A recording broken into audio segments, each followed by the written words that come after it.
Welcome everyone. Aditya CTETs classes channel पर CTETs जितने भी गवर्नमेंट टीचिंग जॉब्स हैं उन सभी की फ्री क्लासेज बेसिस लेवल से चैनल पर होती है। आज चैप्टर 3 को प्रारंभ किया जा रहा है थ्योरी क्लासेज में, और प्रारंभ करने से पहले सभी लोग वीडियो को शेयर कर दीजिए। तो आज चैप्टर 3 को प्रारंभ किया जा रहा है। इससे पहले आपको 2 चैप्टर्स कंप्लीट करवा दिए गए थे, बेसिस लेवल से मैंने कंप्लीट भी करवाया हूँ, और पेपर 1 पेपर 2 में किस प्रकार से प्रश्न पूछे जाते हैं उन सभी की आपकी क्लासेज आपकी हो चुकी है। और आप लोग प्लेलिस्ट में जाके देखिएगा, सर्च फर्स्ट वीडियो आपको शो कर देगा, फर्स्ट फाइल आपको शो करेगा, CDP थ्योरी क्लासेज से शो करेगा फाइल। उसमें सारे वीडियो को मैंने उसमें अरेंज कर दिया हूँ नंबर वाइज में, तो आपको कोई परेशानी नहीं होगा। तो इससे पहले आपको 2 चैप्टर्स कंप्लीट करा दिए गए थे, और 2 चैप्टर्स आपको इससे पहले जो कंप्लीट करवाए गए थे वो पहला चैप्टर था आपका जीन पियाजे, और उसमें संज्ञानात्मक विकास के बारे में से पढ़ाया गया था, बताया गया था। उसमें आपको बेसिस लेवल से बता दिया गया था, और उसका कंफर्म आपका 2 नंबर कंफर्म आएगा। उससे 2 क्वेश्चन कंफर्म आता है, 2 क्वेश्चन या 3 क्वेश्चन आपको कंफर्म आपसे पूछा जाता है। सेकेंड चैप्टर था आपका कोहलबर्ग का। आज तो कोहलबर्ग शुरू होगा, इससे सेकेंड जो चैप्टर था आपका था वो ले-बर्गोसी का था। उससे कंफर्म आपका 1 क्वेश्चन या 2 क्वेश्चन पूछा जाता है। उसमें से मैंने आपको पेपर 1 का सारा क्वेश्चन मैंने आपको सोल्व करवाया हूँ, उसका बेसिस लेवल से थ्योरी मैंने आपको पढ़ा दिया हूँ। तो आपका वहाँ पर से आपका 3 नंबर या तो 4 नंबर का क्वेश्चन आपका CDP में कंप्लीट हुआ थ्योरी से। आज का क्लासेज आपका है लॉरेंस कोहलबर्ग का। इसमें से बस आपको 1 क्वेश्चन पूछेगा, 1 या 2 क्वेश्चन, ऐसे ज़्यादा चांस रहेगा आपको 1 क्वेश्चन पूछने का। तो इससे कंफर्म आपका 1 क्वेश्चन पूछा जाएगा। तो 5 नंबर यहाँ से थ्योरी क्लासेज से आज के चैप्टर से पूरा मिला करके 5 नंबर आपका कंफर्म है, पेपर 1 में भी पेपर 2 में भी। तो आरम्भ करते टॉपिक्स आपका आज का चैप्टर 3 का लॉरेंस कोहलबर्ग थ्योरी। आप हमें टेलीग्राम चैनल को ज्वाइन कर सकते हैं। वहाँ पर जितने भी क्लासेज होती हैं यूट्यूब का वो सारे फाइल आपको वहाँ पर प्रोवाइड कर दिया जाता है। इंस्टाग्राम पर आप हमें फॉलो कर सकते हैं आदित्य सीटेट्स क्लासेस से। तो पहले इनके बारे में बेसिस लेवल से जानते हैं, इनका पहले थोड़ा सा जानते हैं कि इनका थोड़ा सा हिस्ट्री जानेंगे। तो नाम है इनका लॉरेंस कोहलबर्ग। इनका नाम क्या है? Lawrence Kohlberg. इन्होंने ऐसे कोहलबर्ग ऐसे सबसे ज़्यादा कहा जाता है, एक शॉर्ट फॉर्म में इनको सबसे ज़्यादा इनको कोहलबर्ग ही कहा जाता है। तो इन्होंने सिद्धांत क्या दिए थे? इन्होंने नैतिक विकास का सिद्धांत दिए थे। किस चीज़ का? ये हमेशा पूछा जाता है, और ये 1 नंबर में प्रश्न को पूछा भी जाएगा CDP में कि नैतिक विकास का सिद्धांत, नैतिक विकास का थ्योरी किस मनोवैज्ञानिक द्वारा दिया गया था? जीन पियाजे, लॉरेंस कोहलबर्ग, वाइगोत्स्की या स्किनर? तो आपको यहाँ पर लगाना है लॉरेंस कोहलबर्ग। कोहलबर्ग के अनुरूप कोहलबर्ग के द्वारा आपको नैतिक विकास का थ्योरी आपको दिया गया था। तो हमेशा यह माइंड में रखिएगा कि कोहलबर्ग के द्वारा नैतिक विकास का सिद्धांत दिया गया था। उनका जन्म 25 अक्टूबर 1927 को हुआ था, और 19 जनवरी को 1987 को मृत्यु हो गया था।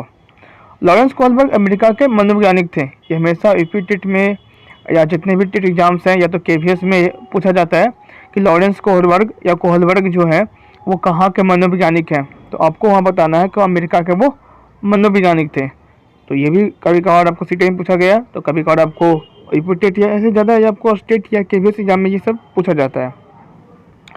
तो जानेंगे कि पहले मोरल डेवलपमेंट कहते हैं किसको है। सबसे पहले ये जानेंगे कि मोरल डेवलपमेंट कहते हैं किसको है।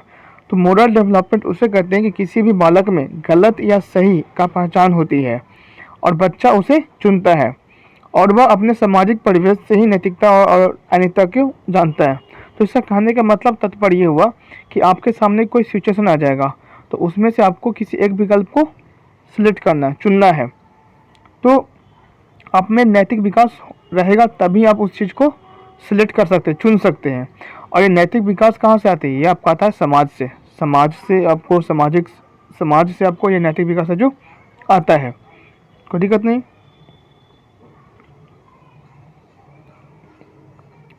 अब ये बताया जा रहा है कि नैतिक विकास को इन्हें विस्तार करने के लिए इन्होंने एक स्टोरी बताया था, नाम था इसको हिंज नाम था। हिंज कहानी के द्वारा, हिंज स्टोरी के द्वारा इन्होंने नैतिक विकास को सिद्धांत को इन्होंने एक्सप्लेन किया है। तो ये स्टोरी हमेशा बहुत इंपॉर्टेंट है। कई बार आपको CTET में पूछा भी जाता है कि कोहलबर्ग के द्वारा किस स्टोरी को जिक्र किया गया था, तो वहाँ पर इनका नाम आपको दे दिया जाएगा, हिंज स्टोरी।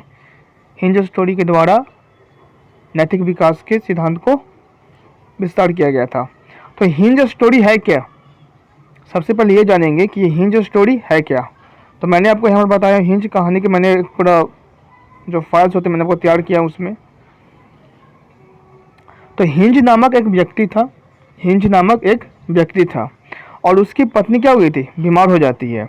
तो डॉक्टर उन्हें मेडिसिन लाने के लिए बोलते हैं और वो एक ऐसा दवा था, मेडिसिन दवा था जो पूरे देश में नहीं मिलता था और वो सिर्फ एक दुकान में मिलता था। हिंज नाम का एक व्यक्ति था और उसकी जो वाइफ थी वो क्या थी, बीमार थी। और बीमार थी और उसने डॉक्टर से चेकअप करवाया, तो डॉक्टर ने बताया कि ये दवा आपको कहीं नहीं मिलेगा और वो दवा सिर्फ आपको एक जगह, एक रिसर्च के यहाँ मिलेगा, चाहे एक दवा दुकान के यहाँ सिर्फ वो दवा आपको मिल सकता है। तो उसके पास ज़्यादा पैसा नहीं था, उसके पास ज़्यादा पैसा नहीं था दवाई खरीदने के लिए, और दवाई पूरे देश में नहीं मिलता था, उस पूरे देश में नहीं मिलता था, मिलता था भी जो वो एक सिर्फ दुकान में मिलता था। तो यहाँ पर क्या हुआ कि यहाँ पर हिंज ने वो दवा लाने के लिए वहाँ गया और उन्होंने बहुत रिक्वेस्ट किया कि दवा हमें दे दीजिए और आपका हम बाद में पैसा है जो दे सकते हैं। तो उस जो डॉक्टर थे या जो दवा देने वाले जो थे उन्होंने मना कर दिए। तो अब हिंज के पास यहाँ पर दो रास्ता था, हिंज के पास क्या था, दो विकल्प था। हिंज के पास, यहाँ पर हिंदी नहीं होगा, हिंज होगा, यहाँ पर जा लिखिएगा। हिंज के पास दो विकल्प थे, या तो दवाई को वो खरीद सके या तो दवाई को वो चुरा सके, क्योंकि उसके पास तो कोई ऑप्शन था नहीं। उसने, उसके पास जितना भी पैसा था उसने उतना उसको दिया भी, उसने मना भी कर दिया देने के लिए। तो अब इसके पास दो विकल्प थे, या तो दवा को चोरी करे या तो पत्नी को मरते हुए छोड़ दे। तो उसने एक विकल्प को चुना और वो विकल्प था चोरी करना। उसने चोरी किया दवा को और उसने वाइफ को आकर के पिला दिया वो दवा, अब उसकी पत्नी है जो बिल्कुल ठीक हो गई। तो हिंज का स्टोरी यही था और इसी पर उन्होंने नैतिक विकास का सिद्धांत को उन्होंने विस्तार पूर्वक किया है। कोई दिक्कत नहीं, हिंज का स्टोरी में समझने में कोई दिक्कत तो नहीं होगा। अब इसमें यह कहा जा रहा है कि इस कहानी बहुत सारी आलोचना की गई। यहाँ पर जो कोहलबर्ग द्वारा आपको बताया गया हिंज स्टोरी, इसमें बहुत सारी इस थ्योरी के बारे में आलोचना की गई, बहुत सारी इसके बारे में बहुत सारी आलोचना की गई। तो आलोचना क्या क्या किया गया जानते हैं। तो उन्होंने सिर्फ पुरुष पर ही इस कहानी में दिखाया, यदि महिला रहती तो क्या वह काम करती। यहाँ पर यह बताया जा रहा है कि इसमें जो कहानी, जो स्टोरी है वो सिर्फ खाली आपको पुरुष, मतलब जो हिंज जो नाम का जो व्यक्ति है वो एक पुरुष जाति, वो पुरुष है। तो इसमें पुरुष जाति का यहाँ पर विस्तार किया गया कि सिर्फ पुरुष जाति हैं जो यहाँ पर वो चोरी कर रहे हैं। और इसमें ये कहानी में ये भी दिखाया गया कि यदि वो हिंज अगर महिला रहती तो क्या वो यह काम करती, कोई दिक्कत नहीं। तो ये इस बारे में उनका आलोचना किया गया और यहाँ पर कुछ तर्क भी दिए गए, इस चीज़ के बारे में जानेंगे।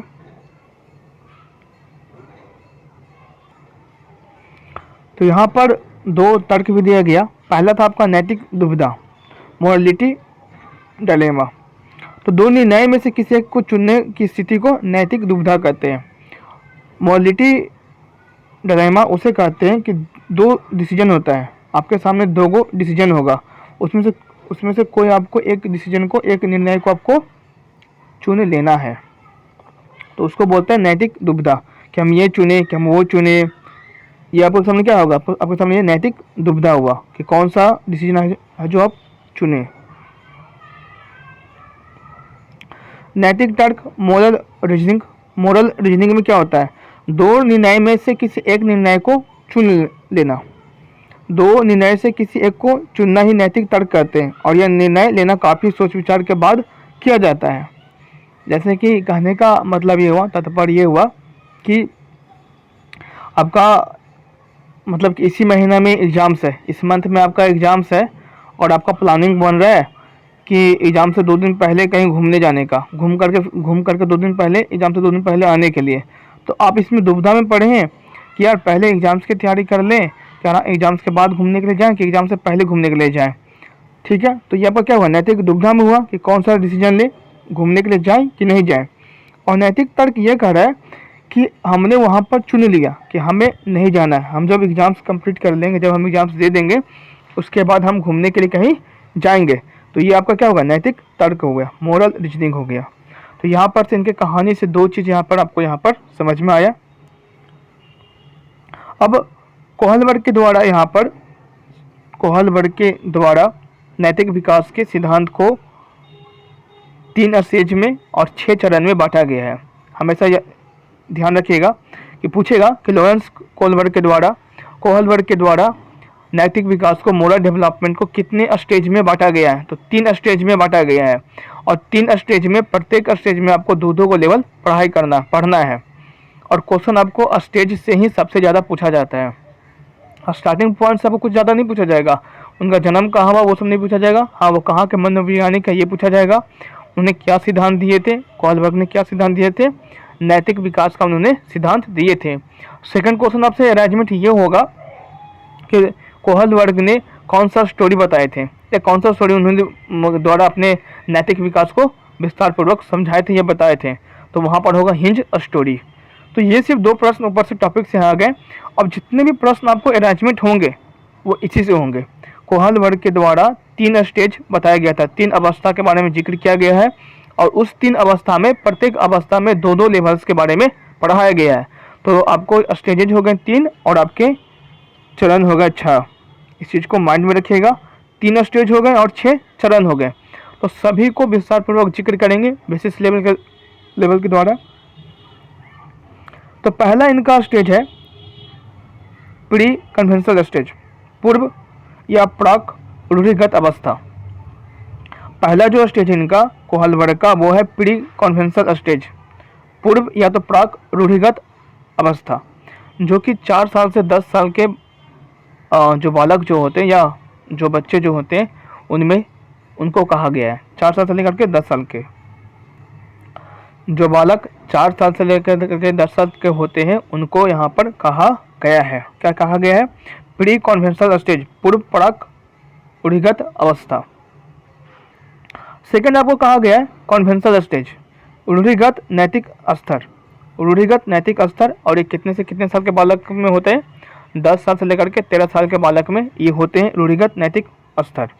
थर्ड आपका है पोस्ट कन्वेंशनल स्टेज, उत्तर रूढ़िगत अवस्था। ये 13 साल के ऊपर वाले के बालक के साथ ये होता है। तो यहाँ पर जो 3 जो स्टेज हैं वो आपके लिए बहुत ही इंपॉर्टेंट है। कोहलबर्ग के द्वारा यही 3 स्टेज के बारे में कहा गया है। आप इसे नोटबुक में नोट भी कर सकते हैं और बहुत ही आपके लिए इंपॉर्टेंट है ये तीनों आपको स्टेज याद करना। और इस 3 स्टेज में आपको, प्रत्येक स्टेज में आपको 2 लेवल पढ़ना है। इसमें 2 लेवल हो गया, कन्वेंशनल में आपको 2 लेवल पढ़ाई करना है, जानना है, और पोस्ट कन्वेंशनल में 2 स्टेज के बारे में जानना है। कौन कौन से स्टेज होंगे मैं जिक्र करूंगा। प्री कन्वेंशनल स्टेज किसको कहते हैं, कन्वेंशनल स्टेज किसको कहते हैं और पोस्ट कन्वेंशनल स्टेज किसको कहते हैं, इन सभी के बारे में आपको जिक्र किया जाएगा विस्तार पूर्वक से। और जिन लोगों ने अभी तक वीडियो को लाइक नहीं किए वो वीडियो को बस लाइक करें और अपने दोस्तों के साथ शेयर करें जरूर। तो आरंभ करते हैं आगे का टॉपिक्स, आगे का यहाँ पर चर्चा है। तो सबसे पहले जानेंगे कि पूर्व प्राक रूढ़िगत अवस्था किसे कहते हैं, प्री कन्वेंशनल स्टेज किसे कहते हैं। ये स्टेज हुआ, ये आपका कोहलबर्ग का 3 स्टेज का पहला स्टेज हुआ। पहला स्टेज को कहते हैं प्री कन्वेंशनल स्टेज, पूर्व भी कहते हैं या तो प्राक भी कहते हैं, रूढ़िगत अवस्था। आप इसका इंग्लिश वर्ड हमेशा याद रखिएगा, हिंदी वर्ड को ज़्यादातर ध्यान ना दे करके आप इंग्लिश वर्ड को हमेशा रखिएगा। कौन शब्द कहाँ पर मतलब कि उसमें लगा देगा आपको नहीं पता चलेगा, पूर्व लगाएगा कि प्राक लगाएगा आपको नहीं मालूम होगा। लेकिन आपको प्री कन्वेंशनल स्टेज अगर आपको याद है, आपको इंग्लिश में नाम याद है, तो वो आपके लिए बहुत ही बेस्ट होगा। तो ये प्री कन्वेंशनल स्टेज कहते हैं किसको और कितने से कितने अवस्था के बालक में होते हैं। तो ये 4 साल से लेकर के 10 साल के वर्ष के बालक में स्टेज में बालकों में ये होते हैं। कितने साल से? 4 साल से लेकर के 10 साल के वर्ष के बालक को ये होते हैं। ठीक है, इस अवस्था में बच्चों को विषय वस्तु के बारे में सही और गलत का पता नहीं चलता है। कौन सा डिसीजन ये गलत है कि सही, वो इसके बारे में इस स्टेज में मालूम नहीं चलता है। किस स्टेज में? 4 साल से लेकर के 10 साल के स्टेज में बालक को मालूम नहीं चलता है कि विषय वस्तु के बारे में कौन सा डिसीजन लिया जाए, निर्णय लिया जाए जो हमारे लिए उचित हो या तो अनुचित हो, या खुद से निर्माण नहीं ले सकते बल्कि दूसरे द्वारा बनाए गए मानकों पर आधार करते हैं। अगर कोई दूसरा व्यक्ति ये कह देगा कि नहीं तुम ये पढ़ के तुम वो पढ़ाई करो, तो बालक ये पढ़ाई छोड़ करके वो बालक वो पढ़ाई करना शुरू कर देता है। तो इसका मैं उदाहरण तौर पर मैं आपको समझाता हूँ, समझिएगा। जैसे जेई मेंस हो गया, जेई एडवांस हो गया, या बहुत सारे एग्ज़ाम्स हो गए, मेडिकल एग्ज़ाम्स हो गए, नीट हो गए। तो उसमें क्या होता है कि बालक उसमें किसी एक बुक पर ध्यान नहीं देता है। बालक को लगता है कि कोई टॉपर है जो बता दिया कि हमने ये बुक को पढ़ाई करके हमने अच्छे मार्क्स लाए हैं। तो बालक जो बुक जो पढ़ाई कर रहा है वो चीज़ क्या करेगा, उस चीज़ को छोड़ देगा। अब बालक फिर दूसरा बालक मतलब दूसरे किताब को फिर वो पढ़ना वो शुरू कर देगा। तो वो वहाँ पर डिसीजन और निर्णय नहीं ले रहा है, बल्कि दूसरों द्वारा जो कहा जा रहा है वो उसके अनुरूप वो चल रहा है। तो उसी को कहा जाता है pre conventional stage. Pre conventional stage उसको कहा जाता है कि वैसे डिसीजन निर्णय जो आप खुद ना लेकर के दूसरों द्वारा जो बताए जा रहे हैं उसके द्वारा आप ले रहे हैं, उसको कहा जाता है प्री कन्वेंशनल स्टेज। कोई दिक्कत नहीं, ये 4 साल से लेकर के 10 साल की अवस्था के बालक में ये होता है। और ये पहला स्टेज है, ये कोहल वर्ग के नैतिक विकास का पहला स्टेज है, प्री कन्वेंशनल स्टेज। और मैंने आपको जिक्र किया कि प्रत्येक स्टेज में आपको दो लेवल को जानना है। तो इसके दो लेवल कौन कौन से, इसके बारे में जानते हैं। पहला लेवल आपका है दंड या आज्ञा। पहला आपका इसमें लेवल है किसका, प्री कन्वेंशनल स्टेज का। प्री कन्वेंशनल स्टेज में 4 साल के 10 साल के अवस्था के जो बालक में जो होते हैं उसमें आपका पहला लेवल पढ़ना है क्या, दंड या आज्ञा। तो दंड या आज्ञा कहने का मतलब ये हो गया कि यदि आप अच्छे काम करते हैं तो आप है जो पालन कर रहे हैं आज्ञा का, और यदि आप गलत काम करते हैं तो आपको दंड है जो मिलेगा। तो बच्चों को अच्छे आदत सिखाया जाता है, और यदि वो आज्ञा का पालन नहीं करते हैं तो उसे दंड है जो दिया जाता है। जैसे कहने का मतलब तात्पर्य ये हुआ कि आप अपने परिवार फैमिली में रह रहे हैं और वहाँ पर आपको परिवार के द्वारा आपको कुछ कार्य दिए गए हैं, चाहे वो को मना किया जा रहा है कि अब तुम डिस्टर्ब ना करो, पढ़ाई कर रहे हैं, चाहे वो कुछ कहा जा रहा है, वो बार बार उसी चीज़ को वो कर रहा है, तो अब बालक को वहाँ पर फटकार होगा, दंड मिलेगा। मतलब उसको उस पर बालक को जोर से बोलना, बालक को जोर से बोल दिया जाएगा तो बालक वो काम ना करके वो अपना जो कुछ भी करे वो शांत हो जाएगा। तो बालक को यहाँ पर क्या मिला, दंड मिला। यदि बालक उसी चीज़ को वो आगे का पालन करता, वो दूसरों को डिस्टर्ब नहीं करता, तो वो भी क्या होता, सही काम करता। तो लेवल 1 में आपका क्या था, दंड और आज्ञा, कोई दिक्कत नहीं, दंड और आज्ञा।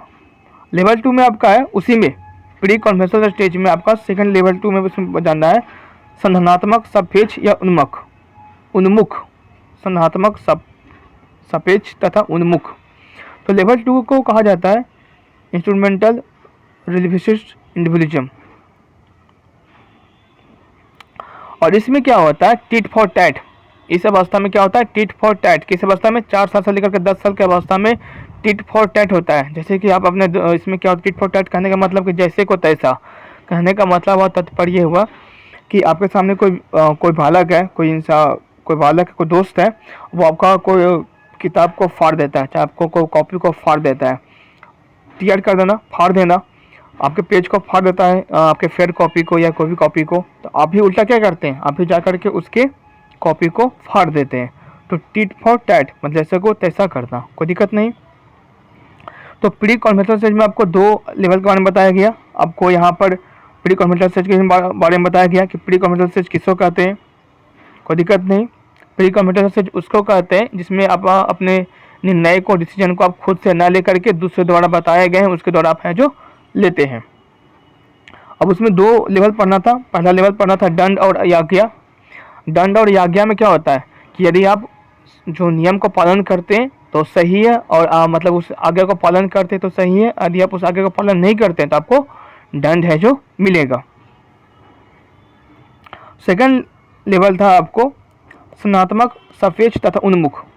इसमें ये था टिट फॉर टैट था। सेकंड लेवल में क्या था, टिट फॉर टैट था। टिट फॉर टैट में क्या होता है कि जैसे को तैसा करना। अगर आप उसके साथ गलत कर रहे हैं तो वो भी आपके साथ गलत करेगा, और यदि आप उसके साथ सही कर रहे हैं तो बालक भी आपके साथ क्या करेगा, सही करेगा। अब आपका सेकंड स्टेज में जानते हैं कॉन्वेंशनल स्टेज।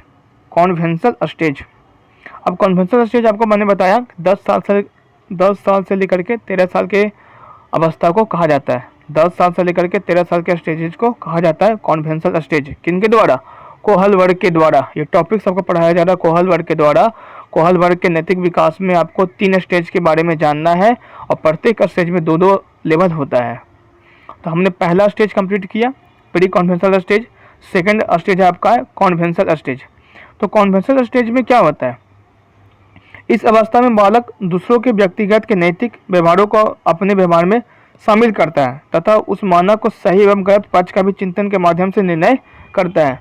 तो पहला स्टेज में ये था कि बालक दूसरे द्वारा जो बताया गया था वो उसके अनुरूप में वो चलता है या करता है, वो उसके अनुसार डिसीजन है जो नहीं लेता है, लेकिन जो जो चीज़ वो दूसरा को बता दिया वो उसी का वो अनुसार जो डिसीजन है जो ले लेता है। अब इसमें क्या होता है कि हाँ, इसमें दूसरे लोग तो बताएंगे, जो दूसरे लोग जो है उनको बताएंगे, बच्चों को बताएंगे, लेकिन बालक यहाँ पर जो निर्णय जो डिसीजन जो लेगा वो अपने सोच विचार करके है जो निर्णय है जो लेता है। कॉन्वेंशनल स्टेज में 10 साल से लेकर के 13 साल के अवस्था में इसमें क्या होता है कि इस अवस्था में बालक दूसरों व्यक्ति के नैतिक व्यवहार को अपने व्यवहार में शामिल करता है, मोरल डेवलपमेंट को अपने विकास को वो मान लेता है, वो उनके अनुरूप है जो पालन करता है, लेकिन उसमें वो तर्क शक्ति लगाता है तथा उस मानक के सही एवं गलत पक्ष का भी चिंतन के माध्यम से निर्णय करता है।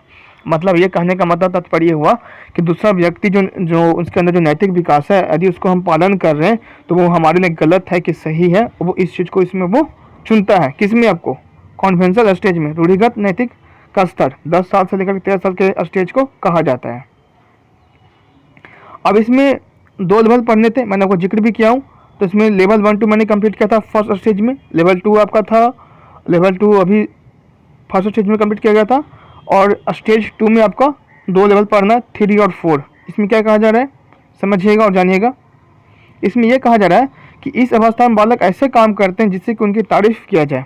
लेवल 3 में 10 साल से लेकर के 13 साल के स्टेज में बालक वैसे काम करते हैं कि जिनसे क्या उनका वो तारीफ है जो किया जाए। तो लेवल 3 था आपका अप्रिसिएशन, मतलब कि तारीफ करना, बहुत ही ईजी है। लेवल 4 में कहा जा रहा है कि लॉ एंड ऑर्डर या सोशल ऑर्डर। इस अवस्था में बच्चे नियम एवं व्यवस्था के प्रति जागरूक होते हैं तथा वह नियम में व्यवस्था के अनुपालन के प्रति जवाबदेह भी होते हैं। अब इस अवस्था में क्या होता है लेवल 4 में कि इस अवस्था में बच्चे नियम क्या करेंगे, पालन करेंगे और जागरूक भी होते हैं। क्या होते हैं? जागरूक भी होते हैं तथा वो नियम के व्यवस्था के अनुपालन के प्रति जवाबदेह भी होंगे। मतलब कि क्या गलत हो रहा है, क्या सही हो रहा है, यार ये कहने का मतलब ये हुआ कि नियम को पालन करना। जैसे कहने का मतलब तात्पर्य हुआ कि कहीं आप आप बाइक से जा रहे हैं या आपके पास कोई गाड़ी है, ठीक है, और वहाँ पर लिखा हुआ नो पार्किंग, तो आपको वहाँ पर पार्किंग है जो नहीं करना है। तो बालक है जो वहाँ पर समझ जाता है कि हाँ वहाँ पर बोर्ड लगा हुआ है, वहाँ पर पार्किंग गाड़ी को नहीं करना है। तो बालक में तर्क शक्ति आ गया, बालक में नैतिक विकास आ गया कि हाँ वहाँ पर बोर्ड है जो लगा हुआ नो पार्किंग का और हमें वहाँ पर पार्किंग है जो नहीं करना है। तो ये किस में आता है? वो आपको आता है सेकंड स्टेज में, आपको रूढ़िगत नैतिक का स्तर में। वो आपको किस में आ गया? लॉ एंड ऑर्डर में। इस अवस्था में बच्चे में समझ में आ गया, कोई दिक्कत नहीं, सबको समझ में आ रहा है। आपका थर्ड स्टेज के बारे में जानेंगे, पोस्ट कॉन्वेंटल स्टेज। 2 स्टेज आपको कंप्लीट कर दिया गया। कोहलबर्ग का ये सिद्धांत का टॉपिक्स एक क्लास आपका चल रहा है और इसमें आपको नैतिक विकास के बारे में बताया गया था और नैतिक विकास को मैंने आपको एक्सप्लेन भी किया विस्तार पूर्वक। अब इसमें नैतिक विकास को 3 स्टेज में बताया गया था और 6 अवस्था उसके बताए गए थे। 3 स्टेज होते हैं नैतिक विकास में। कितने स्टेज होते हैं? 3 स्टेज होते हैं। 4 से लेकर के 10 साल, फिर सेकंड आपका स्टेज होता है 10 साल से लेकर 13 साल तक, और थर्ड स्टेज जो अभी आप देख रहे हैं स्क्रीन पर वो है पोस्ट कॉन्वेंटल स्टेज। ये 13 साल से या ऊपर से, 13 वर्ष से ऊपर, मतलब कि 13 वर्ष से वो ऊपर होगा, ये उन लोगों के लिए है। तो इसमें क्या होता है, इस अवस्था में बालक खुद से निर्णय लेते हैं और अच्छा और गलत का समझ हो जाता है और वह किसी के द्वारा बनाए गए नियम का पालन नहीं करते हैं। कहने का मतलब और ये समझिए इसका तात्पर्य होता है कि इसमें बालक है जो खुद से डिसीजन लेते हैं कि क्या गलत है क्या सही है, और जो निर्णय जो डिसीजन जो ले रहे हैं वो गलत है कि सही है। तो वो खुद से निर्णय लेते हैं और वो खुद से नैतिक विकास के बारे में सोचते हैं, जानते हैं कि जो निर्णय जो डिसीजन जो हम ले रहे हैं वो गलत है कि सही है। जिसके बारे में हम आपको विस्तार पूर्वक में समझाता भी आपको। जैसे कि ये जो अवस्था जो होता है वो आपको होता है किशोरावस्था, मतलब कि एडोलसेंस। तो एडोलसेंस में क्या होता है कि बालक को समझ में नहीं आता है कि हमें कौन सा फील्ड में जाना चाहिए। बालक को यहाँ पर समझ में नहीं आएगा कि हमें कौन सा फील्ड में जाना चाहिए, ठीक है। तो बनाए गए नियम का पालन नहीं करते हैं, ठीक है। तो इसका मतलब कहने का मतलब तात्पर्य हम समझा रहे हैं, समझिएगा उदाहरण के द्वारा कहा यह जा रहा है कि ये आपका एडोलेसेंस का अवस्था होता है, किशोरावस्था का ये होता है अवस्था। तो इसमें बालक है ना, बालक को समझ में नहीं आता है, बालक को ये समझ में नहीं आता है कि क्या चुने। बालक को कभी समझ में नहीं आता है कि जो हम डिसीजन जो ले रहे हैं, जो हम निर्णय जो ले रहे हैं, उसमें हम क्या लें, डिसीजन जो हम ले रहे हैं उसमें हम क्या चुने। तो बालक जो किशोरावस्था में होता है वो अपने भविष्य के बारे में चिंता करता है कि हम मेडिकल लाइन में जाएं, हम कंपटीशन एग्ज़ाम का तैयारी करें, हम इंजीनियरिंग लाइन में जाएं। तो उसमें वो सोच विचार करता है और फिर उसमें अपने मन के अनुरूप वो अपना डिसीजन है जो चुनता है कि हमें मेडिकल लाइन में जाना है, हमें इंजीनियरिंग लाइन में जाना है, हमें कंपटीशन लाइन में जाना है, या हमें जो किसी पोस्ट का भी तैयारी करना हो, यूपीएससी बीपीएससी या ईटीसी, अपने स्टेट का रैंक में जितना कुछ भी हो, हमें किस चीज़ का तैयारी करना है, वो अपने अनुसार है जो डिसीजन निर्णय है जो लेता है। तो उसी को कहा जाता है पोस्ट कॉन्वेंटल स्टेज। अब इसके 2 लेवल होंगे, 1 2 3 4 लेवल कंप्लीट हो चुका है। अब 5 और 6 लेवल आपको बताया जा रहा है। तो 5 लेवल में ये बताया जा रहा है, तो 5th लेवल में आपको ये बताया गया है सोशल कॉन्ट्रैक्ट, सामाजिक अनुबंध। इस अवस्था में बालक सरकार के बनाए गए नियम को पालन करते हैं, पर यदि उस नियम से किन्हीं की परेशानी हो रही तो वो उस नियम को तोड़ते हैं और अपना कार्य है जो करते हैं। ये किस अवस्था में होता है? ये आपका होता है स्टेज में, स्टेज 3 में, नैतिक विकास का, मॉरल डेवलपमेंट का 3rd स्टेज में इसका जिक्र किया जा रहा है, उत्तर रूढ़िगत अवस्था में। पोस्ट कॉन्वेंटल स्टेज में आपको जिक्र किया जा रहा है, 13 वर्ष के ऊपर वाले में लेवल 5 में जिक्र किया जा रहा है कि इस अवस्था में बालक है जो सरकार के द्वारा बनाए गए नियम को पालन करते हैं, और यदि उस नियम से यदि किसी व्यक्ति को, उस बालक को अगर परेशानी हो रही है तो वो उस नियम को तोड़ भी सकते हैं। तो कैसे तोड़ सकते हैं वो मैं आपको समझाता हूँ विस्तार पूर्वक, उदाहरण के रूप के अनुसार कि यदि आप किसी लाइन में लगे हुए हैं, यदि आप बैंक के लाइन में लगे हुए हैं या तो आप किराना स्टोर के लाइन में लगे हुए हैं, ठीक है, तो वहाँ पर कोई बुजुर्ग आते हैं, वहाँ पर क्या आते हैं, कोई बुजुर्ग है जो वहाँ पर आते हैं। तो कोई बुजुर्ग जो आते हैं तो वो आपके पीछे लगे हुए हैं, तो आप क्या करेंगे, उस दुकान का नियम ये है कि सभी को लाइन के द्वारा ही मिलेगा, कोई पहले आए कोई बाद में आए, कोई पुरुष हो कोई महिला हो, सबको लाइन में लगना होगा और सबको एक ही लाइन में सबको लगना होगा और एक ही लाइन में सबको मिलेगा। तो बालक वहाँ पर उस नियम को तोड़ेगा और वो बोलेगा कि नहीं, हमें आप लेट से दे दीजिए, लेकिन इन जो बूढ़े जो व्यक्ति हैं, जो बाबा हैं, जो दादा हैं, उनको पहले दे करके हटा दीजिए, क्योंकि इनको ज़्यादा देर खड़े रहने का क्षमता इन लोगों में नहीं होता है। तो वहाँ पर क्या किया उसने, वही किया, तो वह उस नियम को तोड़ता है और अपना कार्य है जो करता है। तो ये किस में होता है? लेवल 5 में। और कौन से स्टेज में होता है? स्टेज 3 में, उत्तर रूढ़िगत अवस्था में होता है। ठीक है, कोई दिक्कत नहीं। अब इसमें 6 जो होता है, ये आपका सबसे लास्ट स्टेज है, आपका लास्ट लेवल भी है। हम लोग अपने लिए नहीं सोच रहे हैं, बल्कि दूसरों के हित के लिए आगे बढ़ते हैं। हम लोग अपने के लिए नहीं सोचते हैं, बल्कि दूसरों के हित के लिए आगे बढ़ते हैं। और इसमें मैंने लास्ट में और लिखा है, बताया हूँ कि और अपनी जान जोखिम में डालकर दूसरों को मदद है जो, हेल्प है जो करते हैं। तो यहाँ पर मैं एक उदाहरण के तौर पर समझा रहा हूँ, बता रहा हूँ। यहाँ पर मैं एक सबसे बेहतरीन शख्स को मैं यहाँ पर आपके उनके बारे में बता रहा हूँ। आपने लॉकडाउन के बारे में आपने देखा ही होगा कि कुछ साल पहले लॉकडाउन लग गया था, तो उसमें सब गरीबों के मसीहा बने हैं सोनू सूद सर हैं जो, उन्होंने अपने जान जोखिम में डाल करके उतना दिन या महीना, सॉरी फॉर द लैंग्वेज, कुछ हो चुका यहाँ पर, लैंग्वेज कुछ सब निकला यहाँ पर, उतना महीना उतना साल भर जो था वो लॉकडाउन था, और लोग हैं जो एक राज्य से दूसरे राज्य स्टेट है जो जा रहे थे। तो उसमें सोनू सर ने अपने जान जोखिम में डाल करके सभी लोगों को घर तक पहुंचाए, सभी लोगों को जॉब भी दिए।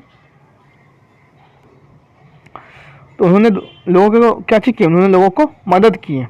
तो अपने जान में जोखिम डाल के उन्होंने लोगों को मदद की है। ठीक है, तो एक यहाँ पर उदाहरण ये हुआ। सेकंड आपका उदाहरण आपका हो गया भगत सिंह। उन्होंने अपने जान को जोखिम में डाल करके देश के लिए कुर्बान हुए। तो ये सब बहुत सारे आपको उदाहरण होंगे जो अपने जान में जोखिम डाल करके हमारे देश के लिए कुछ करते हैं। हमारे जितने भी जो लोग हमारे देश को जो सेवा कर रहे हैं, वो सभी लोग जो होते हैं वो हमारे देश की सेवा करते हैं अपने जान को जोखिम में डाल करके। तो आज आपका कोहलबर्ग नैतिक विकास का चैप्टर आपका समाप्त हो गया। ये आपका 3rd चैप्टर था, आज का थ्योरी क्लासेज आपको कैसा लगा वो हमें अवश्य बताएं। ये बहुत ही आपका महत्वपूर्ण थ्योरी क्लासेज चल रहे हैं, बहुत ही महत्वपूर्ण आपका क्लासेज है और बहुत ही महत्वपूर्ण है। और यदि आप चैनल पर नए हैं तो हमारे चैनल को जरूर सब्सक्राइब करें। यहाँ पर सभी क्लासेज आपको बेसिक सिलेबस से पढ़ाया जाता है और सारे चैप्टर को आपको सभी सब्जेक्ट आपको इस पर चैनल पर पढ़ाया जाता है। आप हमारे टेलीग्राम चैनल को ज्वाइन कर लीजिए, इंस्टाग्राम पर हमें फॉलो कर सकते हैं और वीडियो को समाप्त करते हैं।